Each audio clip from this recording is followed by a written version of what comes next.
ce qu'il a fait dans ma vie, dans mon foyer. J'ai un petit garçon, à l'époque, il a il avait 6 ans. J'ai qu'un garçon, moi. Je faisais attention à lui, pour que rien ne le touche. J'avais peur qu'il tombe, il n'a jamais eu un bleu, rien du tout. Je voyais de le protéger, voilà, la maladie il l'a touché. Je suis partie à Montpellier et mon petit dans la nuit, il a eu mal à la jambe. On va prendre la Donc, je suis allée à l'hôpital. La radio, il a donné la radio, il n'a pas besoin d'aller plus loin. Comprenez-moi, c'est quelque chose de très très grave. Je n'ai pas voulu écouter qu'est-ce que c'était, mais j'ai senti que c'était très très grave. Sur la panique, j'ai laissé le petit de 3 jours à l'hôpital et je l'ai sorti tout de suite. Et la prochaine cantine, on est parti. Je suis partie dans la Haute-Savoie, je n'ai pas voulu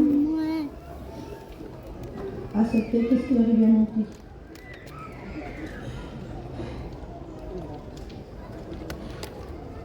Le médecin m'a appelé de Paris, il nous a appelé, il a dit il faut que vous ramenez l'enfant tout de suite. Il faut qu'on fasse des examens, il faut qu'on commence le protocole. Je n'avais rien compris. Qu'est-ce qui arrivait à mon fils? J'étais choquée, je ne voulais pas accepter. Et quand je l'ai amené à Paris, ça a été tout de suite les radios, tout de suite les examens.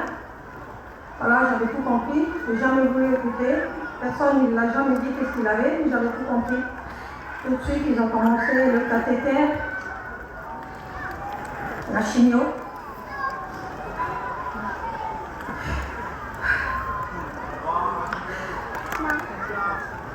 Ça faisait 21 jours que je ne mangeais pas, je ne buvais pas, j'étais en train de brûler. Je n'avais plus la force de prier. 21 jours avec la bouche par terre. Je ne savais plus comment prier.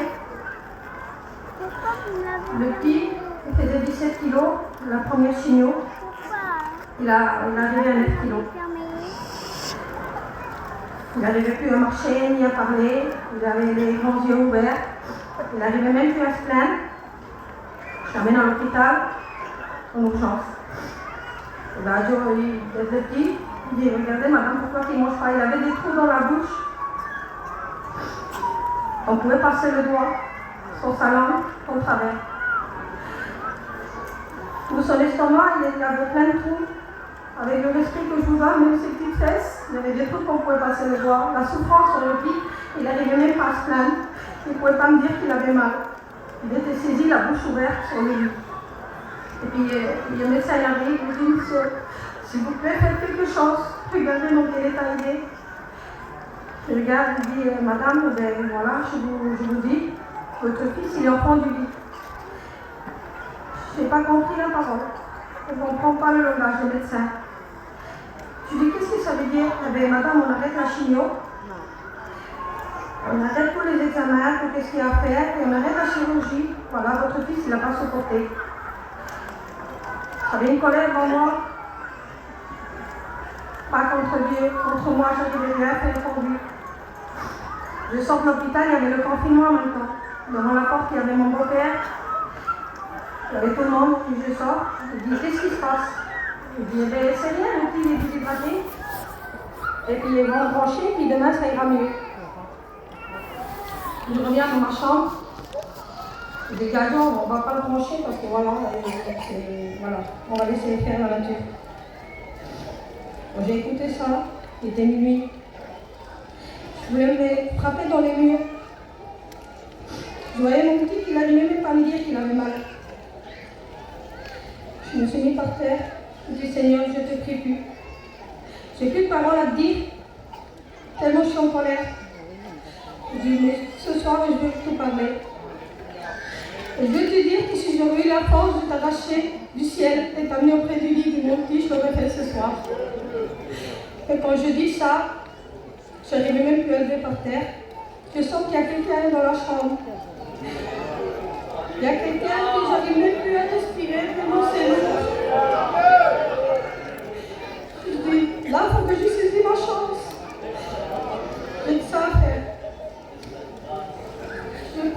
chaise, je la pousse à côté du lit. Je dis Seigneur, je sais que tu es là, tu n'es pas venu me le prendre. Je te donne ma chaise ce soir, tu vas prendre ma place. Ce soir, je veux que tu sois le médecin de mon fils. Je veux que tes mains qui ont été crucifiées, que tu mets sur la bouche de mon fils. Que ton sang coule dans sa bouche et partout qu'il va passer. Il faut qu'il soit guéri, mais de tout. Quand je dis ça, je sais qu'il m'écoute. Je dis, mais Seigneur, je vais te faire confiance, moi aussi je vais faire quelque chose. Ce soir, je vais tourner mon dos, même que mon pied est grave. Je vais te faire confiance, je te laisse travailler toute la nuit, et moi je vais dormir. Mais quand je me tourne, le mal me dit, ce soir, avec le respect que je vous dois, ton fils il va vomir, il va s'étouffer, il va mourir, et tu ne pourras rien faire. Je me dis, je ne peux pas faire ça, je peux pas me tourner, il faut que je laisse travailler le médecin d'hiver. Puis je me suis endormie. Quand je me suis endormie, à 9h du matin, je me lève. J'avais peur de me tourner. Vraiment, j'avais peur.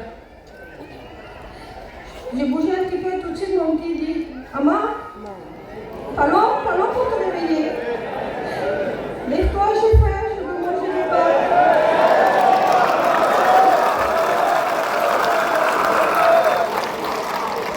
Et tout de suite, je rouvre la bouche. Ça faisait 21 jours, il ne mangeait pas, il ne buvait pas, il ne parlait pas. Il rouvre la bouche, il avait rien sur lui, sa petite bouche sur lui, il n'y avait rien du tout. Je dis Seigneur, eh bien le médecin dit qu'il faut qu'on fasse une transfusion. Je dis non, je ne veux pas. Dieu il a donné déjà son sang, il n'a pas besoin de rien. Eh bien il m'a dit Gajo, prenez ses affaires alors que rentrez chez vous. Après ça, mon petit il a fait 98 chimios. À chaque chimio qui passait, mon petit, il dansait, il chantait. Et alors d'aujourd'hui, il est là.